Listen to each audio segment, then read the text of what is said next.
ஆசையால் இந்த மாற்றம் ஏனடி? பிழையான வார்த்தை போல வாழ்ந்து வந்தேனே, உன்னை பார்த்த பின்னே என்னை திருத்திக் கொண்டேனே.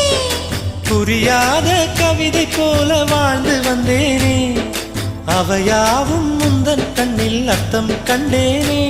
இந்த அருக புல்லின் மேல் மணித்துளியாய் நின்றாயே, எந்த பருவத் தோள்களில் பச்சை கிளியாய் வாழ்ந்தாயே. என்னை துளசி செடியாய் சுற்றி வந்தாயோ, கண்ணால் பார்த்து பார்த்து வெற்றி கண்டாயோ.